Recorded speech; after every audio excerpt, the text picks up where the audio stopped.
Hey, like seriously, let's all give Philip like the biggest round of applause. This has been an amazing experience. This is incredible. This is incredible.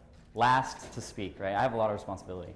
You know, you can go home. I could have a really crappy presentation, and you could think the conference sucked, and it's all my fault. But you know, at last, I have a really interesting and special relationship with last. In high school, I didn't pass 5 feet tall and 100 pounds till my junior year. I was a tiny kid. It was super easy to find me on the marching band field. Notice I say marching band field, not football field. I'm a geek like that. No, I didn't get any girls. I was always that cute kid that the girls would want to be with, but never get any girls.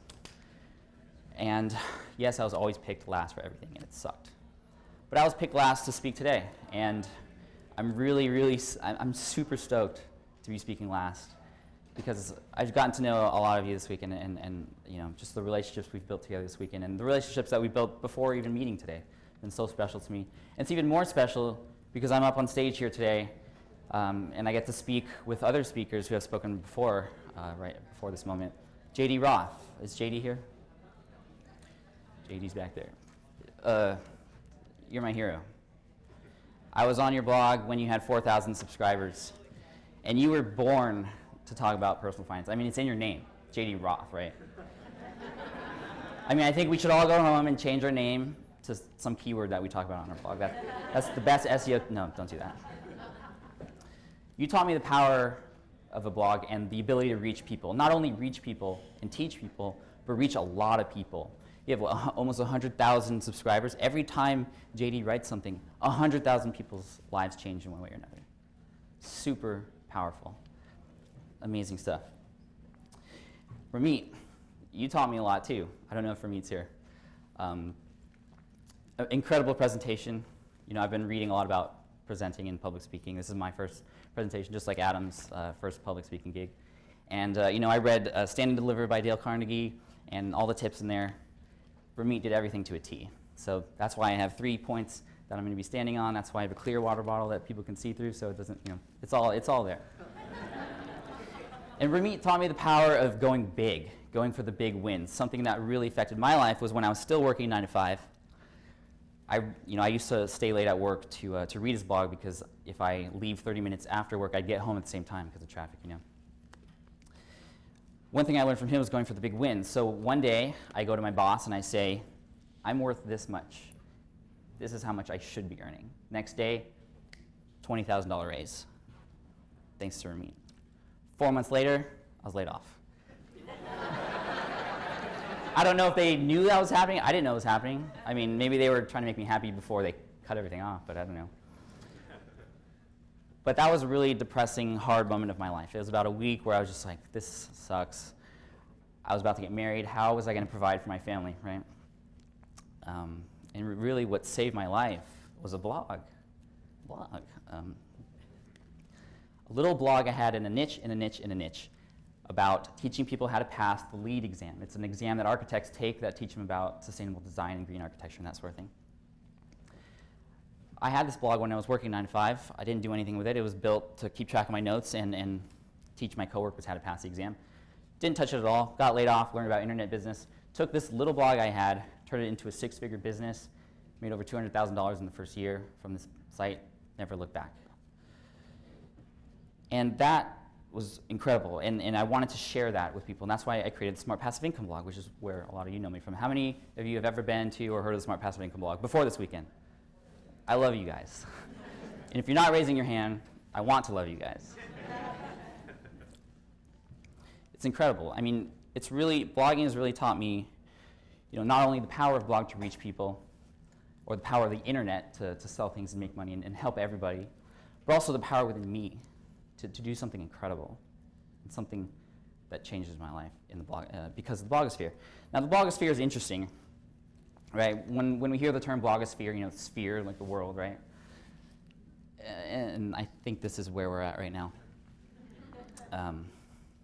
It's interesting. I mean, it makes sense because we're all different people, and we have different cultures and experiences we share, and we're this world, right? The blogging industry is this world. But I think that's a little misleading. To me, honestly, I think it looks more like this, the universe. A blogo universe. That's a little bit harder to say. Maybe that's why they didn't make it the blogging universe. But I think that's what it is, right? And the personal finance industry is a big part of it. And I think that's us right there, maybe. It's crazy. Did you know that every 6 seconds in this universe, somebody creates a new blog?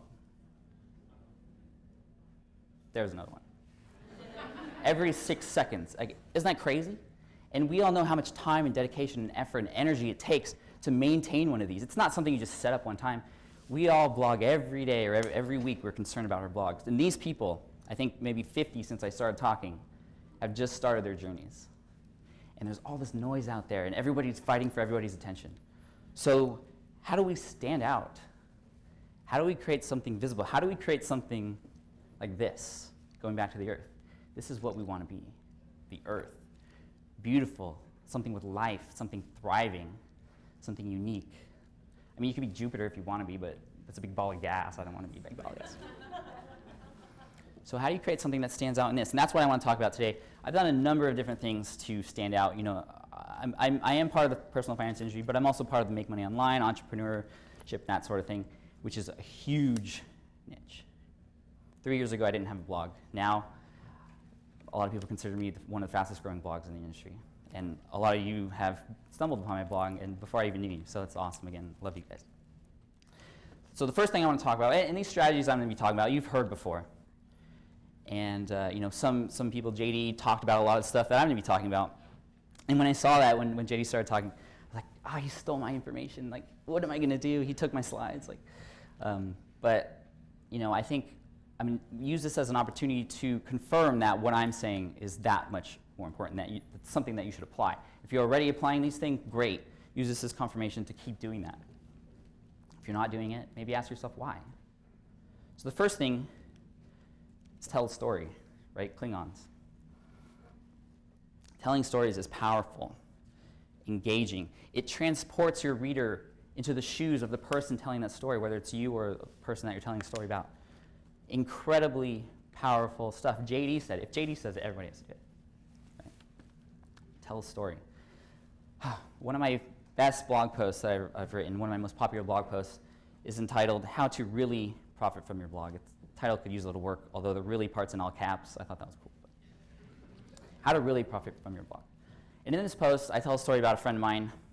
His name is Neil. Neil came to me because he had an idea. He was an expert in his industry. He'd worked 9 to 5 and knew a lot about the subject that he was in. And he came to me, he said, Pat, you're doing awesome things with your blog. You're reaching so many people. I want to do what you're doing. I want to eventually make money from my blog. I said, okay. So we went out for sushi, you know, spicy tuna rolls, California rolls, Philly rolls. Those are awesome. And he started going over the stuff, and I could tell the passion and fire in his eyes with the subject he was talking about. And so I was getting really excited, and then I asked him the question, how are you going to monetize? And he said, advertising. And I was like, dude, advertising? You're handing your advertisers beautiful leads on a silver platter. You're doing all the work, and then you're handing them off. Keep them on your own brand. Keep them with you. Create products and become more of an authority and have them become lifelong fans of you and stick around with you forever. I don't know if you were in Adam's presentation this morning, which was awesome, by the way, about creating products and how much of an effect that can have on a person's life. Super important. So I was telling a story, and then in the blog post, I go over 7 or 8 different ways that he could create products from the information that he knows. Now, I could have simply just written a blog post and called it Top 8 Ways to Monetize Your Blog. The best ways to monetize your site right now. You know, the right now part's important. But we all see those posts all the time. We all see that stuff. But what made it unique, what made it stand out, was the story that went along with it. And it's not that hard. Just the story was the frame around that same information that we all have. And the thing is, it's hard to create absolutely brand new, 100% unique content, right? There's nothing new under the sun, as they say. But the story is what makes it unique. And that's what connects people and transports people into those emotional feelings that go along with the story. So tell stories. And if you know, I tell people to tell stories sometimes, they're like, I don't have a story. Well, put yourself in a situation to make stories happen for you. Go out there and do awesome things, reach higher, make things happen for you so that there are stories, or reach out. Someone else might have a story that they like to share on your platform. So tell a story. Next is be personable. Not only be a person that your audience can relate to, but just be a person. I can't tell you how many times I've been on a blog and I'm starting to read it, but I don't know who's telling me this information. And we're all in the personal finance industry. We all deal with people's money. There's nothing, there's some things, but money is personal for people. People's families and livelihood are at stake. And how are people going to trust you with that information if they don't know who you are? Right? I want to learn from a friend. People connect with people. People don't connect with content. They don't connect with web design. They connect with the people. So becoming a person. Now, does this mean you have to, reveal everything about your life and, what scars you have and what you had for dinner and post blog posts about what you had every day for lunch for the last 10 days? No. Although I know some people who do that. And it's pretty awesome, and I know that they do that. And again, I'm using JD a lot in this presentation, but as an example. But I know that JD does CrossFit because of his blog, and he's looking great. I know that he wanted a Mini Cooper for a really long time. And I also know that he and his wife do gardening. Now, those things don't necessarily have to do with personal finance. Maybe the gardening thing because they save money with the food that they grow, but it has everything to do with the relationship that they have with the readers. Everything. I don't even know JD. Unfortunately, I haven't had the chance to meet him, but I feel like I know him already. And some people have come up to me this weekend and said, I feel like I know you, Pat. And it's awesome. I love it. So be a real person, someone that people can connect to. Super powerful. Be transparent. If you know anything about the Smart Passive Income blog, this is huge for me. Be transparent. Be real. Tell everything like it is. People come up to me and they're like, Pat, you are the most transparent person I know in the internet marketing industry. And I don't get it. I'm like, why does being honest and telling everything up front, why is that so different? It scares me. It really scares the crap out of me. We should all tell everybody, we're in this for our readers. That's been a theme throughout this whole conference, for the readers. Isn't it our right as bloggers, with all the great information we have, to give that information in the truest light without any type of hype or anything, just to give them the right information so that they can make the choices that change their lives? Be transparent. I can't tell you how incredible being transparent is. And again, this goes along with also being personable, being transparent about who you are as a blogger. And I know sometimes, I talk about my family a lot on my blog, and that's part of being transparent. Not only a lot of people know about the income reports, and again, that I don't know why people are so like, whoa, my gosh, I can't believe you post your income. Again, anyone who's teaching making money online should do that, I feel, because then you really know who you're learning from. But everyone knows I also am transparent about my life and what internet marketing blogging has done for me. And I talk about my family a lot. A lot of people know that I have a 2-year-old son. His name is Keone. A lot of people know that, actually a couple of people came up to me this week and were like, dude, Pat, I love the wedding video. And that's the first thing they say to me. They don't say, I love your blog, I love the content that you have. They say, I love the wedding video. The wedding video is a 5 to 6 minute dance. My wife and I, we had our first dance at our wedding reception. We were dancing to the Glory of Love. And 5 minutes in, DJ cuts out, and people start booing the DJ. And then all of a sudden, you hear, and we bust into this hip-hop routine that my wife choreographed. She used to dance hip-hop in college. And we busted out. And that's the first thing people tell me sometimes. So again, that goes along with being personable and being real and transparency and just being honest. And treat your readers like you would treat your best friend. Every time I write a blog post, I'm writing it for a friend or a best friend. So be transparent. Engage. This is something that we always hear now, especially nowadays with social media, having to engage with your audience, really talk to them, respond to comments, respond to tweets and Facebooks and doing that whole thing. But I want you to think about engagement in another way, something that not a lot of people talk about. I want you to seek engagement. Get your audience to participate. How many of you have tweeted about FinCon this weekend? Why? Because we're all a part of it. And we all support it because we're a part of it. So have people become a part of your brand and have them support you in the same way. I said earlier in the beginning of my presentation that I was a short kid. A lot of my friends like to play basketball, unfortunately. And because they were my friends, they invited me to play basketball, which was nice of them. But I was last picked for teams. I was never passed the ball. I never got to shoot the ball. I was just there running around like a chicken without a head. And I didn't feel like I was really there, even though I was. And then they had the opportunity to do some local 3-on-3 basketball tournaments, and they set up teams. And obviously, I wasn't good enough to be on the team. Wasn't tall enough, too. But they were like, Pat, you should come out and support the team. And I was like, no thanks. And the reason was they didn't really include me very much. But I guarantee you that if they passed me the ball a couple times, if they let me shoot and miss and just encouraged me and let me participate, I would have been there like that. I would have squirted Gatorade in their mouth during timeouts. I would have patted them with towels. I would have given them massages. I don't do that for free. I monetize, no. My point is, get people to participate. So how does this apply to your blog? You know your audience better than anybody else in this room. So you would know best how to get your audience to participate. The way I do it is I have people, most of my audience are bloggers who have their own blogs and trying to expand their business and make more money online. So I have a reader challenge every 1 or 2 months. And I ask my readers to do something out of the box, something different to include in their own brand. And then in my site, I have all the participants, like I have them linked on the blog and stuff. Those posts, those roundup posts that include all the participants, are the most highest tweeted, most liked posts, some of the highest tweeted, most liked posts on my site. Why? It's obvious, because they're participating. They're a part of it. So they want to share what they've done. They know that they're a part of my brand, but they're proud of what they've done and the challenges. One person, I had a YouTube video challenge.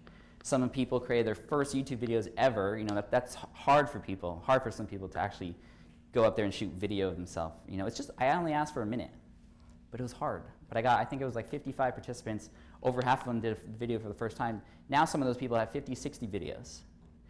One person has a video that has over 25,000 views. Would never have happened unless I got that person to participate. Now he's making money from that YouTube video because it links to a blog post which has an affiliate link in it. He's a fan for life.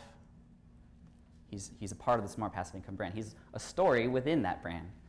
And again, going back to the story and how powerful that is. So seek engagement. Epic. We've heard this term a couple times this weekend. Be epic. Noteworthy. Amazing. Different. Surprising. Powerful. And here's the best one. Shareable. Shareable. Be epic. In Ramit's presentation, he was talking about how he would spend 15 to 18 hours on a single post. That's epic. Or actually, the message that comes out of that work is epic. You could spend 15 to 18 hours and not have anything come out of it, obviously. But the message that came across was epic because, he knows what he's doing, and 15 hours of his time is going to be awesome, right? No matter where that time is spent. So me, I have blog posts that I've spent 12 to 14 hours on. One of them has over 1,000 comments. Epic content. It has 3 YouTube videos, 6 minutes each, an infographic, and about 5,000 words. It's one of the most profitable blog posts on my site because it has affiliate links and it really shares something that would normally cost $97, $400 for some people, depending on who you're buying from. I give it all away for free. That's epic. Now, does this mean you have to spend a lot of time on a blog post in order for things to be epic? No. I have a blog post that took 10 minutes to write. It's only 100 words. It's actually called The Only 100 Words You Should Read Today. Another one of the most popular blog posts on my site. Why? Because the message that came with it was epic, and the way it was delivered was epic. Delivery is important.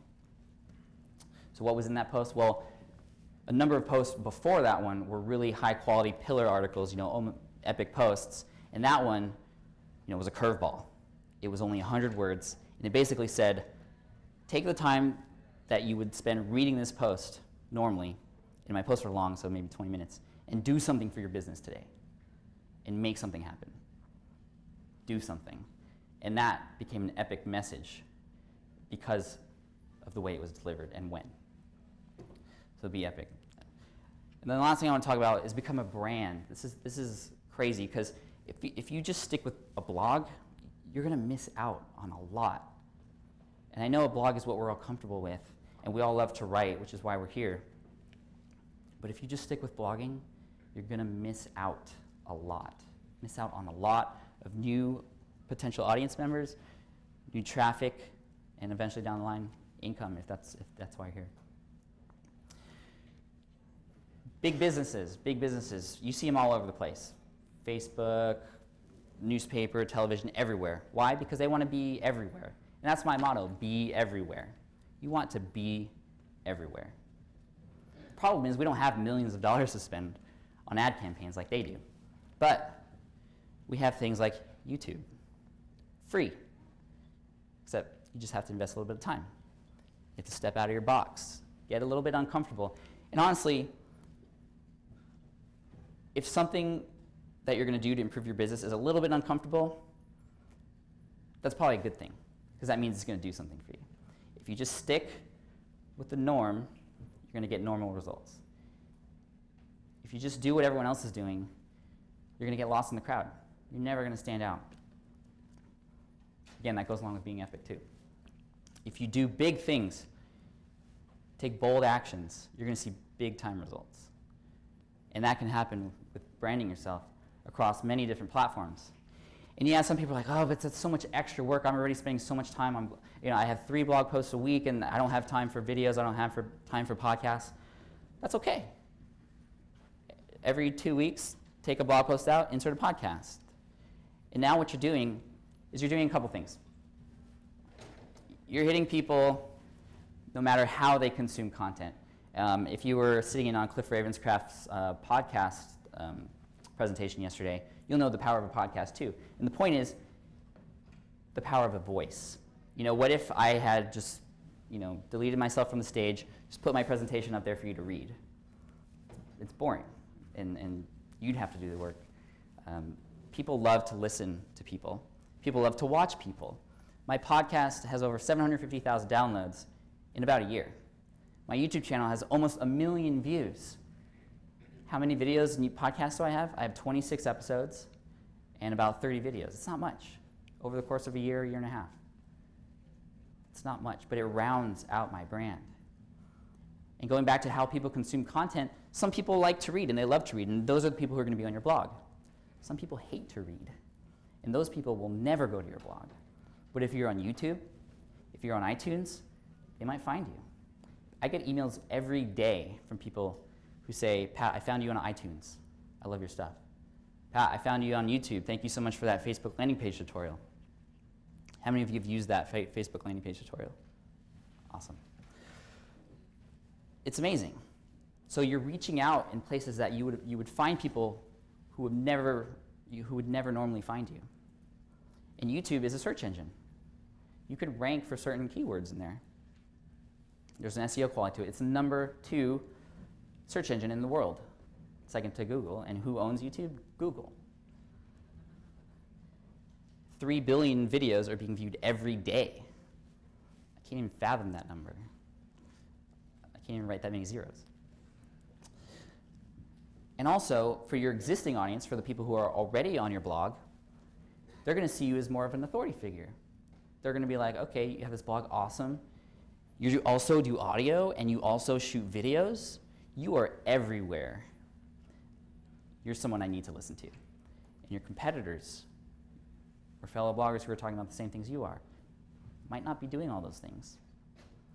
You'll be seen as more of an expert in that way. So before we all go home this weekend, I just want you to think about those things. These aren't brand new strategies or things that you've never heard before.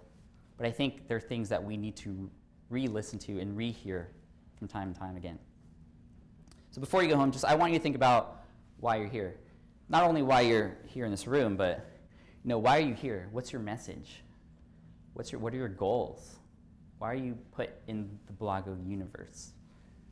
And what do you have to share? Why are you here in this world?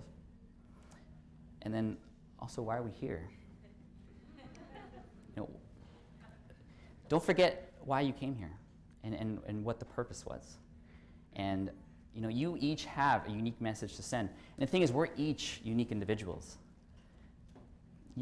Nobody's like you. And that is the most powerful advantage that you can have over your competitors.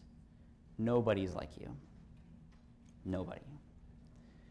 So what I want you to do is raise your hand as high as you can, up in the air right now, as high as you can. All right, everybody raise your hand 1 inch higher. All right, put your hand down. Everybody put their hand up 1 inch higher when I told you you could raise your hand as high as you can. Everybody. I saw all the hands go up. You don't know how much you can do. You can always do more than you think you can do. All right? So if I ask you again to raise your hand as high as you can, what's going to happen? Stand up on your chair, on the table, and just reach as high as you can, because you can do so much. You just have to believe in yourself. So again, thank you so much. It's been a pleasure to meet you all this weekend. If I haven't met you yet, I'd love to meet you, and thank you.